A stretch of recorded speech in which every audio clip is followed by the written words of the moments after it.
NSA astro channel தொடர்பிற்கும் அனைத்து நல்ல உள்ளங்களுக்கும் வணக்கம். இந்த பதிவில் கைரேகை ஜோதிடம், ஆண்கள் வலது கையை பாருங்க, பெண்கள் இடது கையை பார்த்து செக் பண்ணிக்கங்க. இது வந்து ஒரு பேசிக் வீடியோ சொல்லக்கூடியது தான். ஏன்னா நிறைய பேருக்கு இந்த விதிரேகைனா என்னன்னு தெரியல. 9 நவகிரகங்களும் உங்கள் கைரேகையிலே இருக்கிறாங்க. அந்த 9 நவகிரகம் எங்கே இருக்கிறாங்க இந்த பதிவில் சொல்ல போகிறோம். ப்ளஸ் வந்து நிறைய பேர் நவரத்ன கல் ஜெம்ஸ்டோன் அணிவிங்க. குருக்குண்டான ஜெம்ஸ்டோன், ராவுக்குண்டான ஜெம்ஸ்டோன்ற மாதிரி 9 நவகிரக ஜெம்ஸ்டோன் அணிவிங்க. அதுக்குண்டான விரல்கள் ஒரு ஒரு விரலுக்கும் ஒரு ஒரு கிரகத்தோட அமைப்பு இருக்குது. அந்த விரல்கள் என்னன்றதை நான் உங்களுக்கு சொல்ல போகிறேன். ப்ளஸ் வந்து புத்தி ரேகை, சூரிய ரேகை, புதன் ரேகை, ஆயுள் ரேகை, விதி ரேகை, தன ரேகை இதெல்லாம் எங்கே இருக்குன்றது இந்த பதிவில் பார்க்க போகிறோம். அப்போ வந்து இது வந்து பேசிக்கான ஒரு அமைப்பு தான். இந்த பதிவு நீங்கள் பார்த்தீங்கன்னா இந்த கைரேகைப்படி உங்களுக்கு என்னென்ன பலன்கள் நடக்கும், எந்த ரேகையோட அமைப்பு உங்களுக்கு என்ன மாதிரி இம்பாக்ட் வரும்ன்றதுலாம் நீங்கள் வந்து இந்த பதிவு பார்க்கும்போது முழுமையாக நீங்கள் வந்து தெரிஞ்சுக்கலாம். பக்கத்திலே ஒரு கைரேகை இமேஜ் வரும், அதை பார்த்துங்க. 9 நவகிரகங்கள் உங்கள் கைரேகையில் எங்கே இருப்பாங்கன்றதை இந்த பதிவில் பார்ப்போம். அதுக்குண்டான விளக்கம் என்னன்னு நான் சொல்கிறேன் உங்களுக்கு. இப்போ குருமேடு, இந்த குருமேடு சொல்லக்கூடியது குழந்தைக்குண்டான மேடு. அதே மாதிரி பணம் வரவு ஏற்படணும், அந்த குருமேடு நல்லா இருக்கணும். அடுத்தது சனீஸ்வர மேடு. இந்த சனீஸ்வரன் தான் பார்க்கும்போது தொழில் பண்ணணும்னா உங்களுக்கு சனீஸ்வர மேடு நல்லா இருக்கணும். ஆயில் நல்லா தீர்க்கமாக இருப்பாங்கிறது ஆயிலுக்கும் இந்த சனீஸ்வர மேடை நம்ம வந்து கம்பேர் பண்ணி பார்க்கணும். நெக்ஸ்ட்டு இந்த சூரிய மேடு. இந்த சூரிய மேட்டில் பார்க்கும்போது உங்களுக்கு வந்து கவர்மெண்ட் ஜாப் சார்ந்த விஷயமும் சரி, தந்தை வழி சொத்துக்கள் சார்ந்த விஷயமும் சரி, இதை தவிர்த்து நீங்கள் வந்து அதிகாரத்தில் இருக்கணும்னாலும் சரி, உங்களுக்கு இந்த சூரிய மேடு சிறப்பாக இருக்கணும். நெக்ஸ்ட்டு புதன் மேடு. இந்த புதன் மேடு தான் உங்களுக்கு வந்து தாய் மாமா உறவுமுறை சார்ந்த விஷயங்கள் உங்களுக்கு சிறப்பாக இருக்கான்னு சொல்லக்கூடிய அமைப்பு. ப்ளஸ் வந்து பேசக்கூடிய பேச்சு, ஒரு தெளிவான ஒரு பேச்சு கிடைக்குமான்றது புதன் மேடு உங்களுக்கு சிறப்பாக இருக்கணும். ப்ளஸ் வந்து கல்வி சார்ந்த விஷயங்களுக்கும் புதன் மேடு நல்லா இருக்கணும். நெக்ஸ்ட்டு உங்களுக்கு செவ்வாய் மேடு. இந்த செவ்வாய் மேடு சொல்லக்கூடிய அமைப்பு சகோதரத்துவம், ரத்த உறவுமுறை, பாண்டிங், அது சிஸ்டர் பிரதர் இவங்க 2 பேருக்குமே பொருந்தும். அதே நிலைப்படி பார்க்கும்போது வீடு, மண், ப்ராப்பர்ட்டி சார்ந்த விஷயங்கள்லாம் உங்களுக்கு அமையுமான்றது இந்த செவ்வாய் மேடு உங்களுக்கு சிறப்பாகணும். ப்ளஸ் வந்து மருத்துவ சார்ந்த விஷயங்கள் படிப்பு, கல்வி சார்ந்த விஷயங்கள் மருத்துவத்துறையில் பயணிக்கனாலும் அதிகாரம் பண்ணக்கூடிய அமைப்பு ராணுவம், போலீஸ் இந்த மாதிரி அமைப்புகள்லாம் செவ்வாய் மேடு உங்களுக்கு சிறப்பாக இருக்கணும். நெக்ஸ்ட்டு சந்திரமேடு. சந்திரமேடு தான் தாயை குறிக்கும். அம்மா வழி உறவுமுறை சார்ந்த விஷயங்களில் உங்களுக்கு நன்மைகள் ஏற்படக்கூடிய அமைப்பும். ப்ளஸ் வந்து உணவு, சுவையான உணவு கிடைக்கனாலும் அந்த சந்திரமேடு உங்கள் கைரேகையில் சிறப்பாகணும். தாயோட அன்பு அரவணைப்பு உங்களுக்கு கிடைக்கனாலும் சந்திரமேடு சிறப்பாகணும். கடல் தாண்டி பயணிக்கணும், அப்ராட் சார்ந்த விஷயம் பயணிக்கணும்னா அந்த சந்திரமேடு உங்களுக்கு சிறப்பாகணும். இதெல்லாம் நான் உங்களுக்கு வந்து ஒரு பேசிக்காக தான் நான் சொல்கிறேன். இதுலேயே நிறைய நுணுக்கங்கள்லாம் இருக்குது. இருந்தாலும் ஒரு சிம்பிளாக சில விதிகள் மட்டும், முக்கியமான விதிகள் மட்டும் நான் உங்களுக்கு சொல்லிடுறேன். அடுத்தது சுக்கிரமேடு. இந்த சுக்கிரமேடு சொல்லக்கூடிய என்பது தான் உங்களுக்கு வந்து மனைவி ஸ்தானம். ஆண்களுக்கு மனைவியை குறிக்கும், பெண்களுக்கு கணவரை குறிக்கும். அதே மாதிரி இல்லற சுகம் சொல்லக்கூடிய சரி, சுக்கிரமேடு சிறப்பாக இருக்கணும். இதை தவிர்த்து உங்களுக்கு வசதி வாய்ப்புகள், சொத்துக்கள் சேரணும்னாலும் அந்த சுக்கிரமேடு உங்களுக்கு வந்து சிறப்பாகணும். நல்ல ஒரு கார், வாகனங்கள், நல்ல ஒரு லக்ஸரியான ஒரு வாழ்க்கை வாழணும்னா அந்த சுக்கிரமேடு நல்லா இருக்கணும் உங்களுக்கு. நெக்ஸ்ட்டு உங்களுக்கு ராகு மேடு சொல்லக்கூடிய அமைப்பு உள்ளங்கையில் இந்த இடத்துல வரும். ராகு மேடு கிட்ட விதிரேகை பயணிச்சு அந்த விதிரேகையில் உங்களுக்கு தடை கோடுகள் இல்லாமல் சிறப்பாக இருந்ததுன்னா பெரிய அளவில் பல கோடிகளை சம்பாதிக்கக்கூடிய நபர்கள் இவங்களாம் ராகு மேடு நல்லா இருக்கக்கூடிய நபர்கள் தான். அப்போ வந்து அந்த ராகு மேட்டில் உங்களுக்கு சதுர குறியாம்பில் இருந்ததுன்னா நிறைய ப்ராப்ளங்கள் உங்களுக்கு கிரியேட் ஆகும். ராகு மேடு நம்மளுக்கு எந்த ஒரு தடை கோடுகளும் இல்லாமல் இருக்கிறது ரொம்ப சிறப்பு. தாத்தா பாட்டி சொல்லக்கூடியவங்க, அப்பா வழி உறவு மாதிரி தாத்தா பாட்டிகள்லாம் ராகு மேடு தான் குறிக்கும். நெக்ஸ்ட்டு கேது மேடு மணிக்கட்டுக்கிட்டே இருக்கும். இந்த கேது மேடு உங்களோட கைரேகையில் சிறப்பாக இருந்ததுன்னா ஆன்மீக ரீதியான விஷயங்களில் உங்களுக்கு நாட்டங்கள் ஏற்படும். சில பேருக்கு அந்த கேது மேடு கிட்ட இருந்து விதிரேகை பயணிச்சுன்னா மோட்சத்தை நோக்கி பயணிக்கூடிய அமைப்பு. ப்ளஸ் வந்து கோவில் ஸ்தலங்களில் பயணிக்கூடிய நபர்கள் இவங்களாம் வந்து இந்த கேது மேடு சிறப்பாக இருக்கணும். ஒரு பற்றற்ற நிலை, ஒரு விரக்தித்தன்மை தரவதும் கேது மேடு தான். கெட்டு போயிருந்தீங்கன்னா எதுலையுமே ஒரு நாட்டங்கள் இருக்காது, நாத்திகவாதியாக இருப்பாங்க. இவங்களாம் கேது மேடு அந்த அளவு சிறப்பாக இருக்காது. அடுத்தது உங்களுக்கு கீழ் செவ்வாய் மேடு இருக்குது. மேல் செவ்வாய் மேடு, கீழ் செவ்வாய் மேடு. மேல் செவ்வாய் மேடு தான் உங்களுக்கு வந்து இந்த இடம். அதுமாதிரி கீழ் செவ்வாய் மேடு சொல்லக்கூடிய இந்த இடம். இந்த இடத்துலேருந்து ரேகைகள் வந்து ஆயில் ரேகையிலையோ விதி ரேகையிலையோ டச் ஆகிடுச்சுன்னா உங்களுக்கு உடல் ரீதியான விஷயங்களில் ப்ராப்ளம் ஏற்படும்.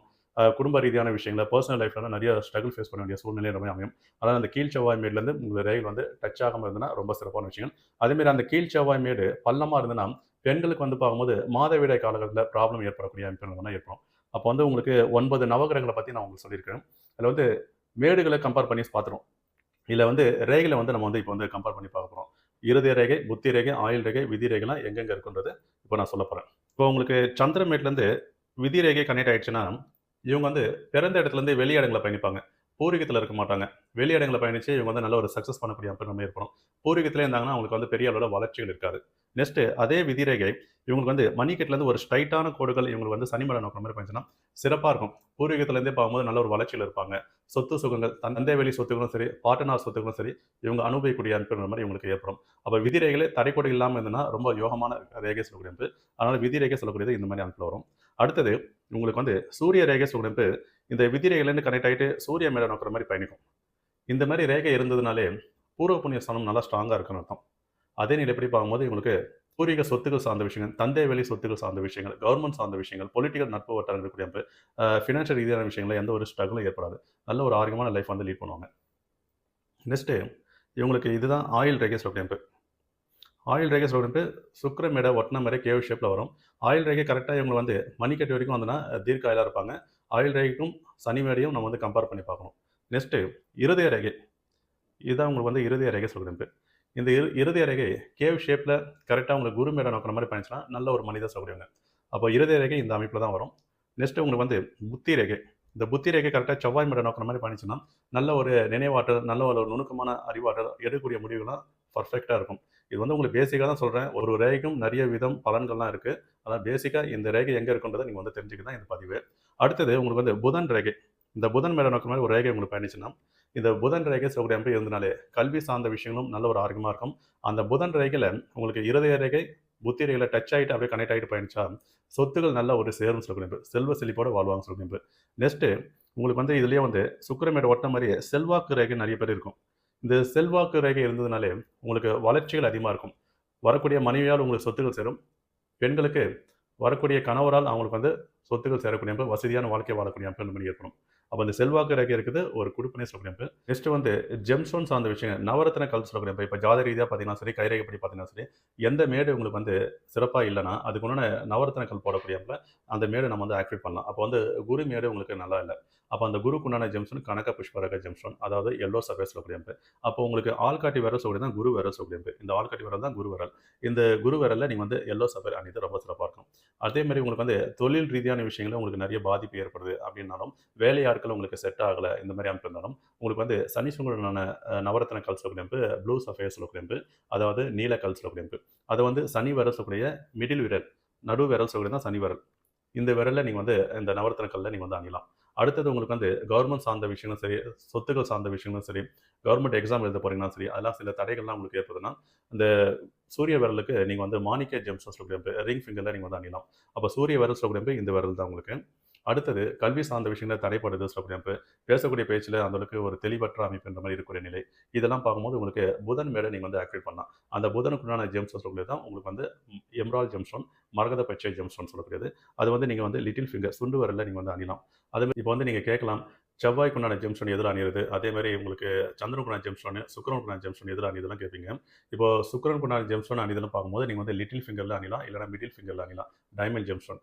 அதேமாதிரி உங்களுக்கு வந்து செவ்வாய்க்குண்டான ஜெம்ஸ்டோன் சொல்லக்கூடிய குரு விரல் ஆள்காட்டி விரல் அணியலாம், இல்லைனா ரிங் ஃபிங்கர் மோதிர விரல் அணியலாம். அதேமாதிரி சந்திரனுக்குண்டான ஜெம்ஸ்டோன் முத்து ஜெம்ஸ்டோன் சொல்லக்கூடியது நீங்கள் வந்து ரிங் ஃபிங்கரில் அணியலாம், அப்படின்னா நீங்கள் வந்து இண்டஸ் ஃபிங்கர் ஆள்காட்டி விரலில் நீங்கள் வந்து அணியலாம். ஏதாவது ஜாதக ரீதியாக பார்த்தீங்கன்னா குரு அணியை சொல்லக்கூடிய அமைப்பு, சுக்கிர அணியை சொல்லக்கூடிய அமைப்பு இந்த மாதிரி வரும்.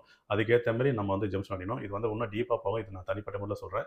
மற்றபடி இந்த விரல்கள் சொல்லக்கூடிய அமைப்பும் சரி, இந்த ரேகைகள் சொல்லக்கூடிய அமைப்பும் சரி, 9 நவகிரகம் சொல்லக்கூடிய அமைப்பும் சரி உங்களுக்கு தெளிவாக தெரிஞ்சிருக்கும். இல்லை ஏதாச்சும் உங்களுக்கு டவுட் இருந்தாலும் சரி, நீங்கள் வந்து கமெண்ட்டில் தெரிவிங்க. நான் அதுக்குண்டான விளக்கத்தை நான் உங்களுக்கு கொடுக்குறேன். இந்த பதிவு பிடிச்சதுன்னா மறக்காமல் லைக் பண்ணுங்கள், உங்கள் நட்பு வட்டாரம் ஷேர் பண்ணுங்கள். அடுத்த ஒரு நல்ல ஒரு பதிவில் சந்திப்போம். நன்றி, வணக்கம்.